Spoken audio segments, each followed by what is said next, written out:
ಗಿರೀಶ್ ಉಪ್ಪಾರು, ಉಪ್ಪಾರ ಅಭಿವೃದ್ಧಿ ನಿಗಮದ ಮಾಜಿ ಅಧ್ಯಕ್ಷರು, ಸಚಿವ ಸಂಪುಟ ದರ್ಜೆ, ಕರ್ನಾಟಕ ಸರ್ಕಾರ, ಬೆಂಗಳೂರು. ಇವತ್ತು ಮಾಹಿತಿ ಹೇಳುವುದೇನೆಂದರೆ, ನಮ್ಮ ಮಾಧ್ಯಮದ ಮಿತ್ರರಿಗೆ ಇವತ್ತು ಸಿದ್ದರಾಮಯ್ಯನವರು ಏನು ಮಾಡಿದ್ದಾರೆ, ಜನಗಣತಿ ಬಿಡುಗಡೆ ಮಾಡಿದ್ದಾರೆ, ಅದು ಅವೈಜ್ಞಾನಿಕವಾದಂಥ ಜನಗಣತಿ ಅಂತೇಳಿ ಹೇಳಕ್ಕೆ ಇಷ್ಟಪಡ್ತೀನಿ. ಯಾಕೆಂದರೆ ಇವತ್ತು ಅದು ಕರ್ನಾಟಕ ರಾಜ್ಯದಲ್ಲಿ 7,58,000 ಉಪ್ಪಾರ ಸಮಾಜವನ್ನು ತೋರಿಸಿದರೆ ಅದು ಬಹಳ ಖಂಡನೀಯ. 7,58,000 ಅವ್ರ ವರ್ಣಾಕಾಂಕ್ಷೆ ಇದೆಯಲ್ಲ, ಚಾಮರಾಜನಗರ, ಮೈಸೂರಲ್ಲೇ 5-6 ಲಕ್ಷ ಜನ ಉಪ್ಪಾರ ಸಮಾಜ ಇದೆ. ಇವತ್ತು ಬೆಳಗಾಮಲ್ಲಿ 4-5 ಲಕ್ಷ ಉಪ್ಪಾರ ಜನ ಇದೆ. ಎಲ್ಲ ಜಿಲ್ಲೆಯಲ್ಲಿ 75,000, 1 ಲಕ್ಷ ಇದೀವಿ. 32 ಕ್ಷೇತ್ರದಲ್ಲಿ MLA ಸೋಲಿಸಬಹುದು, ಗೆಲ್ಲಿಸಬಹುದು ಅಂತ ಶಕ್ತಿ ಉಪ್ಪಾರ ಸಮಾಜಕ್ಕಿದೆ. ಆದರೆ ಇದು ಮಾಡಿರ್ತಕ್ಕಂಥದ್ದು ಬಹಳ ಖಂಡನೀಯ. ಸಿದ್ದರಾಮಯ್ಯನವರು ಹಿಂದೆ ಇದ್ದರು, ಸಿದ್ದರಾಮಯ್ಯನವರು ಬೇರೆ, ಈಗಿರೋ ಸಿದ್ದರಾಮಯ್ಯನವರು ಬೇರೆ. ಯಾಕೆಂದ್ರೆ ಹಿಂದೆ ಇದ್ದ ಸಿದ್ದರಾಮಯ್ಯನವರು ಬೇರೆ ಅಂತೇಳಿ, ಮತ್ತೆ ಈಗಿರುವ ಸಿದ್ದರಾಮಯ್ಯನವರು ಬೇರೆ. ಸೆನ್ಸಸ್ ಮಾಡಿದ್ದು ಯಾವುದು ಕೂಡ ಮನೆಗಳಿಗೆ ಬಂದಿಲ್ಲ. ಆಮೇಲೆ ಯಾಕಂದ್ರೆ ನಾವು ಕುಲಶಾಸ್ತ್ರ ಅಧ್ಯಯನ ಮಾಡಿದಾಗ ನಾನು ಹಿಂದೆ ಮಾಜಿ ನಿಗಮದ ಅಧ್ಯಕ್ಷರಿದ್ದಾಗ, ಸುಮಾರು 2,38,000 ಕಿಲೋಮೀಟರ್ 4 ವರ್ಷ ಇಡೀ ರಾಜ್ಯವನ್ನ ಹಳ್ಳಿಗೆ ಮನೆಗೆ ಸುತ್ತಾರದು ನೋಡಿದ್ವಿ. ಯಾವುದೇ ನಮ್ಮ ಜನಸಂಖ್ಯೆ ರಾಜ್ಯದಲ್ಲಿ ಎಲ್ಲ ಕಡೆ ಇದೆ. 35-40 ಲಕ್ಷ ಜನಸಂಖ್ಯೆ ಇವತ್ತು ಕರ್ನಾಟಕ ರಾಜ್ಯದಲ್ಲಿ ಉಪ್ಪಾರ ಜನಸಂಖ್ಯೆ ಇದೆ.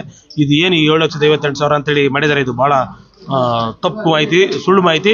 ಇದನ್ನ ಇದು ಮರುಪರಿಶೀಲನೆ ಮಾಡಿ ಅವರು ಇದನ್ನೇನು ಸಮಾಜದ ಪರ ನಮಗೇನು ನ್ಯಾಯ ಕೊಡಬೇಕು ಅದು ಕೊಡಬೇಕು. ಇಲ್ಲಾಂದ್ರೆ ಅದನ್ನು ಮಾಡಲಿಲ್ಲ ಅಂದ್ರೆ ರಾಜ್ಯದಲ್ಲಿ ಗ್ರಾಮ ತಾಲೂಕಲ್ಲಿ ಹೋಬಳಿ ಮಟ್ಟದಲ್ಲಿ ಹೋರಾಟವನ್ನು ಮಾಡೋಕ್ಕೆ ನಾವು ಕರೆ ಕೊಟ್ಟು ರಾಜ್ಯ ತುಂಬ ಹೋರಾಟವನ್ನು ಮಾಡ್ತೀವಿ ಅವ್ರ ವಿರುದ್ಧವಾಗಿ. ಇದರಿಂದ ಬಹಳ ಅವರಿಗೆ ತೊಂದರೆ ಆಗುತ್ತೆ ಅಂತಕ್ಕನ್ನೋದು. ಅವರು ಈಗೇನು ಸರ್ಕಾರ ಬಂದ ಮೇಲೆ ದಿವಾಳಿಯಾಗಿ ಹೋಗಿದೆ, ಏನು ಕಾರ್ಯಕ್ರಮಗಳು ಏನು ಜನಗಳಿಗೆ ತಲುಪಂಥವು ಏನು ನಡೀತಾ ಇಲ್ಲ. ಈಗ ನೀವೇ ನೋಡ್ತಿದ್ವಿ, ಎಲ್ಲ ಮಾಧ್ಯಮದವರು ಅವರವರೆಲ್ಲ ಕಿತ್ತಾಡ್ತಿದ್ದಾರೆ ಎಲ್ಲರೂ. ಹಾಗಾಗಿ ಅದನ್ನೇ ಬಿಟ್ಟು ಈಗ ಅವರು, ಯಾಕಂದ್ರೆ ಈಗ ಮುಖ್ಯಮಂತ್ರಿ ಆದ್ಮೇಲೆ ಏನು ಮಾಡಕ್ ಆಗ್ತಾ ಈಗ ಜನಗಳಿಗೆ ಏನು ತಲುಪ್ಸಕ್ ಆಗ್ತಾ ನೋಡಿದಲ್ಲಿ ಇವತ್ತ ಶೈಕ್ಗಳು ಮತ್ತೊಂದು ಎಲ್ಲ ಮಾಡ್ಕೊಂಡು ಅವರೇ ದಿವಾಳಿಯಾಗಿ ಹೋಗಿದ್ದು ಸರ್ಕಾರಕ್ಕೆ. ಹಾಗಾಗಿ ಅವ್ರು ರಾಜೀನಾಮೆ ಕೊಟ್ಟು ಮುಂದಿನ ದಿನಗಳಲ್ಲಿ ಮನೆಗೆ ಹೋಗಲಿ ಅಂತಕ್ಕನ್ನ ಮಾತನ್ನ ಈ ಹೇಳಿಕೆ ಮಾತಾಡ. ಎನ್ ಪಾತಯ್ಯ, ಆಲ್ ಇಂಡಿಯಾ ಫೆಡರೇಷನ್ ಉಪಾಧ್ಯಕ್ಷ. ನಾವು ಉಪ್ಪಾರ ಸಮಾಜದ ಮಾಜಿ ಅಧ್ಯಕ್ಷನೂ ಹೌದು. JDS ಪಾರ್ಟಿಯಿಂದ ನನಗೆ ಮಾಜಿ ಅಧ್ಯಕ್ಷ ಮಾಡಿದ್ರು. ಈಗ ಏನಾಗಿದೆ, ಕರ್ನಾಟಕದಲ್ಲಿ ಉಪ್ಪಾರ ಜನಸಂಖ್ಯೆ ಏನು ಅನೌನ್ಸ್ ಮಾಡಿದರೆ 7.5 ಲಕ್ಷ ಅಂತ, ಅದು ತಪ್ಪಿದೆ. ಕಾರಣ, ನಾವು ಹಲವಾರು ಭಾಷೆಗಳಲ್ಲಿ ಉಪ್ಪಾರ ಸೆಟ್ರು, ಉಪ್ಪಾರ, ಉಪ್ಪಲಿಯನ್, ಮೇಲು ಸಕ್ಕರೆ ಅಂತ ಹೇಳಿ ಸಬ್ಕ್ಯಾಸ್ಟ್ ಅಂತ ಕರಿತಿದ್ರು. ಅದು ಯಾವುದೂ ಹಾಕ್ಲಿಲ್ಲ ಅವರು. ಸೊ ಈಗ ಏನಾಗಿದೆ, ನಮ್ಮ ಕರ್ನಾಟಕದಲ್ಲಿ 1930ರಿಂದ ಮಹಾತ್ಮ ಗಾಂಧೀಜಿ ಅವರು ಏನು ಮಾಡಿದ್ರು, ಇವರು SC STಗೆ ಈಕ್ವಲ್ ಇದ್ದಾರೆ. ಇವ್ರಿಗೆ ಸರ್ಕಾರಿ ಸೌಲಭ್ಯ ಕೊಡಬೇಕು. ಉಪ್ಪಿನ ಸತ್ಯಾಗ್ರಹ 1930 ಮಾರ್ಚ್ 12ರಿಂದ ಏಪ್ರಿಲ್ 9ರವರೆಗೂ 240 ಕಿಲೋಮೀಟರ್ ಏನು ಪ್ರೊಸೆಷನ್ ಮಾಡಿದ್ರು ಸೂರತ್ನಿಂದ ಕೇರಳದವರೆಗೂ.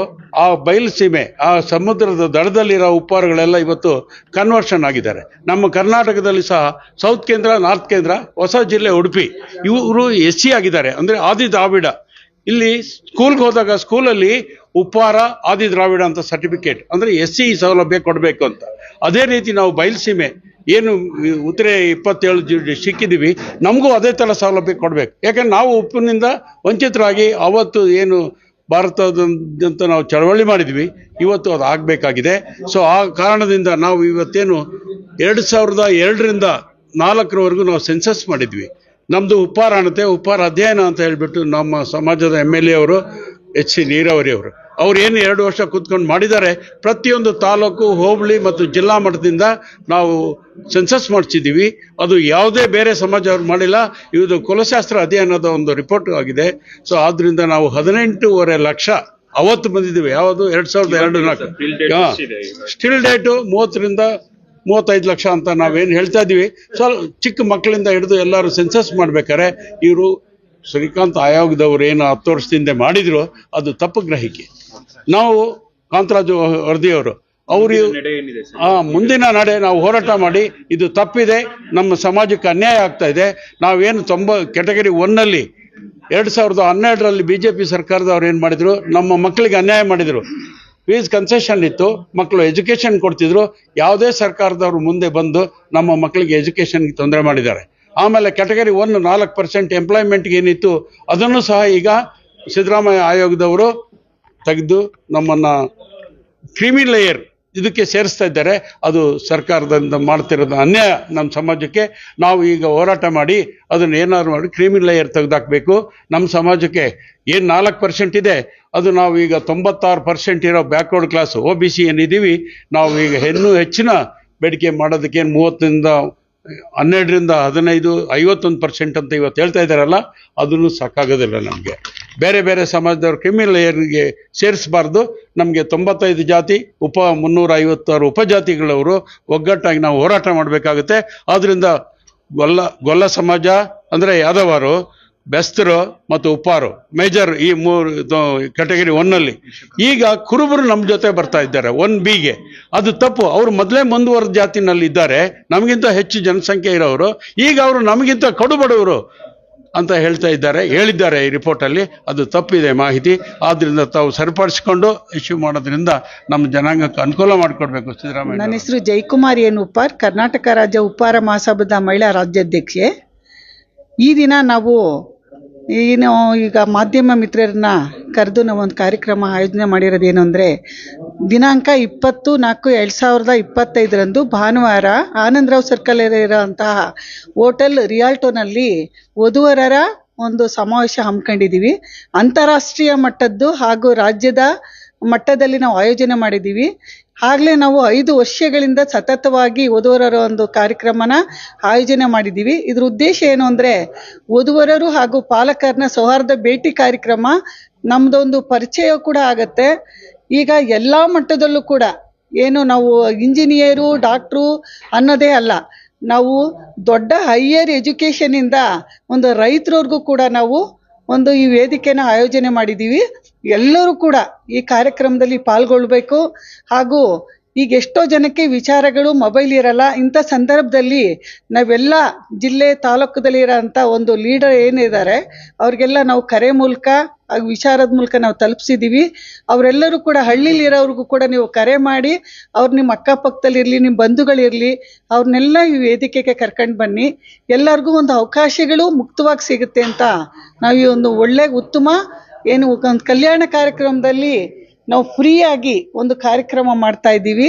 ಹಾಗಾಗಿ ಹೆಚ್ಚಿನ ಸಂಖ್ಯೆಯಲ್ಲಿ ವಧುವರರು, ಪಾಲಕರು ಎಲ್ಲರೂ ಕೂಡ ಬರಬೇಕು. ನಮ್ಮ ಬಾಂಧವ್ಯಗಳು ಹೆಚ್ಚಿದಾಗಿ ಬೆಳೆಯುತ್ತೆ. ನಾವು ಹೆಚ್ಚಿನ ಸಂಖ್ಯೆಯಲ್ಲಿ ನಾವೆಷ್ಟು ಜನ ಇದ್ದೀವಿ ಅನ್ನೋದನ್ನ ಈ ಸಮಾಜಕ್ಕೆ ತೋರಿಸೋಂಥ ಒಂದು ಉತ್ತಮ ಕೆಲಸಗಳಾಗುತ್ತೆ ಅಂತ ನಾವು ಯೋಜನೆ ಮಾಡಿದ್ದೀವಿ. ದಯಮಾಡಿ ಹೆಚ್ಚಿನ ಸಂಖ್ಯೆಯಲ್ಲಿ ಬರಬೇಕು ಅಂತ ಹೇಳಿ ಈ ಮೂಲಕ, ಈ ಮಾಧ್ಯಮದ ಮೂಲಕ ನಾನು ವಿನಂತಿಸ್ಕೊಳ್ತಾ ಇದ್ದೀನಿ. ಜೈ ಭಗೀರಥ. ನಮಸ್ತೆ, ನನ್ನ ಹೆಸರು ಭರತ್ ಎಸ್ ಮೈಲಾರ್, ರಾಜ್ಯ ಪ್ರಧಾನ ಕಾರ್ಯದರ್ಶಿ, ಕರ್ನಾಟಕ ರಾಜ್ಯ ಉಪ್ಪಾರ ಮಹಾಸಭಾ. ನಮ್ಮ ಕರ್ನಾಟಕ ರಾಜ್ಯ ಉಪ್ಪಾರ ಮಹಾಸಭಾದಿಂದ ಪ್ರತಿ ವರ್ಷದಂತೆ ಈ ವರ್ಷನೂ ಕೂಡ ರಾಜ್ಯ ಮತ್ತು ಅಂತಾರಾಜ್ಯ ರಾಷ್ಟ್ರ ಮಟ್ಟದ ಒಂದು ವಧುವರರ ಕಾರ್ಯಕ್ರಮವನ್ನು ಆಯೋಜನೆ ಮಾಡಿದ್ವಿ. ಪ್ರತಿ ಸಲ ನಾವು ಉತ್ತರ ಕರ್ನಾಟಕದಲ್ಲಿ ಮಾಡ್ತಾ ಬಂದಿದ್ವಿ. ಈ ಬಾರಿ ನಾವು ಬೆಂಗಳೂರಿನಲ್ಲಿ ಮಾಡ್ತಾ ಇದ್ವಿ. ತಾವೆಲ್ಲರೂ ಈ ಒಂದು ಕಾರ್ಯಕ್ರಮಕ್ಕೆ ತಮ್ಮ ಮಕ್ಕಳಿಗೆ ಏನು ಗಂಡು ಮತ್ತು ಹೆಣ್ಣನ್ನು ಹುಡುಕ್ತಾ ಇರ್ತಕ್ಕಂಥ ಪೋಷಕರೇನಿದ್ದೀರಾ, ತಾವೆಲ್ಲರೂ ಕೂಡ ಇದರ ಒಂದು ಸದುಪಯೋಗ ಪಡಿಸ್ಕೊಳ್ಬೇಕು. ಇದು ಭಾನುವಾರ 20ನೇ ತಾರೀಕು 4ನೇ ತಿಂಗಳು, ಅಂದ್ರೆ ಇದೇ ತಿಂಗಳು 2025 ಇವು ಭಾನುವಾರ, ನಾಳೆ ಬರೋ ಭಾನುವಾರ ಈ ಒಂದು ಕಾರ್ಯಕ್ರಮವನ್ನ ಆಯೋಜನೆ ಮಾಡಿದ್ವಿ. ಈ ಕಾರ್ಯಕ್ರಮ ನಮ್ಮ ಮೆಜೆಸ್ಟಿಕ್ನ ಸಮೀಪ ಇರ್ತಕ್ಕಂಥ ಆನಂದರಾವ್ ಸರ್ಕಲ್ ನಲ್ಲಿ ಇರ್ತಕ್ಕಂಥ ರಿಯಾಲ್ಟೋ ಹೋಟೆಲ್, ಇಂಟರ್ನ್ಯಾಷನಲ್ ರಿಯಾಲ್ಟೋ ಹೋಟೆಲ್ನಲ್ಲಿ ಈ ಒಂದು ಕಾರ್ಯಕ್ರಮವನ್ನ ಆಯೋಜನೆ ಮಾಡಿದ್ವಿ. ಬೆಳಗ್ಗೆ 10ರಿಂದ ಸಂಜೆ 5 ತನಕ ಈ ಕಾರ್ಯಕ್ರಮ ನಡೆಯುತ್ತೆ. ಈ ಒಂದು ಕಾರ್ಯಕ್ರಮದ ಸದುಪಯೋಗವನ್ನ ನಮ್ಮ ರಾಜ್ಯದ ಎಲ್ಲಾ ಜಿಲ್ಲೆಯಲ್ಲಿರ್ತಕ್ಕಂಥ ಉಪ್ಪಾರ ಕುಲ ಬಾಂಧವರು ಮತ್ತು ನಮ್ಮ ರಾಜ್ಯ ಅಕ್ಕಪಕ್ಕದಲ್ಲಿರ್ತಕ್ಕಂಥ ರಾಜ್ಯದ ಏನು ನಮ್ಮ ಸಮಾಜದ ಬಾಂಧವರು ಹಾಗೂ ಅಂತಾರಾಷ್ಟ್ರೀಯ ಮಟ್ಟದಲ್ಲಿರ್ತಕ್ಕಂಥವರು ಕೂಡ ಈ ಒಂದು ಕಾರ್ಯಕ್ರಮದಲ್ಲಿ ಭಾಗಿಯಾಗ್ತಾ ಇದ್ದಾರೆ. ನಾವು ಈ ಕಾರ್ಯಕ್ರಮ ಸುಮಾರು 5 ವರ್ಷದಿಂದ ಮಾಡ್ತಾ ಇದೀವಿ. ಈಗಾಗಲೇ ಹುಬ್ಳಿಯಲ್ಲಿ, ಬೆಳಗಾವಿಯಲ್ಲಿ ಮಾಡ್ಕೊಂಡ್ ಬಂದಿದ್ವಿ. ಈ ಬಾರಿ ನಾವು ಬೆಂಗಳೂರಲ್ಲಿ ಈ ಕಾರ್ಯಕ್ರಮವನ್ನ ಈ ಭಾಗದ ಜನಗಳಿಗೆ ಅನುಕೂಲ ಆಗ್ಲಿ ಅನ್ನೋದಕ್ಕೋಸ್ಕರ ನಾವು ಮಾಡ್ತಾ ಇದ್ವಿ. ಈ ಸುತ್ತಮುತ್ತ ಏನು ಬೆಂಗಳೂರು ಸುತ್ತಮುತ್ತ ಇರ್ತಕ್ಕಂಥ ರಾಮನಗರ, ಚಿಕ್ಕಬಳ್ಳಾಪುರ, ತುಮಕೂರು, ಕೋಲಾರ, ಈ ಎಲ್ಲ ಮೈಸೂರು, ದೊಡ್ಡಬಳ್ಳಾಪುರ, ಈ ಎಲ್ಲಾ ಜಿಲ್ಲೆಯಲ್ಲಿ ಇರ್ತಕ್ಕಂಥ ನಮ್ಮ ಬಾಂಧವರು ಇದರ ಒಂದು ಕಾರ್ಯಕ್ರಮದ ಸದುಪಯೋಗನ ಪಡಿಸ್ಕೊಳ್ಬೇಕು ಅಂತ ತಮ್ಮಲ್ಲಿ ಈ ಮಾಧ್ಯಮದ ಮುಖಾಂತರ ಕೇಳ್ಕೊಳ್ತಾ ಇದ್ದೀನಿ. ನಾನು ಕೆ.ವ. ವಿಜಯಕುಮಾರ್ ಅಂತ, ಬೆಂಗಳೂರು.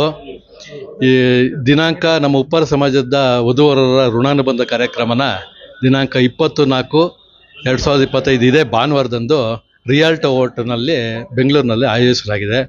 ಅದಕ್ಕಾಗಿ ಪೂರ್ವ ಸಿದ್ಧತೆಗಳು ನಡೆದಿದ್ದಾವೆ. ಹಾಗಾಗಿ ಹೆಚ್ಚಿನ ಮಟ್ಟದಲ್ಲಿ ನಮ್ಮ ಉಪ್ಪಾರ ವಧುವರರು, ಪೋಷಕರು ಭಾಗವಹಿಸಿ ನಮ್ಮ ಕಾರ್ಯಕ್ರಮವನ್ನು ಯಶಸ್ವಿಗೊಳಿಸ್ಕೊಡ್ಬೇಕು. ಹಾಗೆ ಜಾತಿ ಗಣತಿ ವಿಚಾರವಾಗಿ 1931ರಿಂದ ಜಾತಿ ಗಣತಿ, ಜನಗಣತಿ ಆಗೇ ಇಲ್ಲ.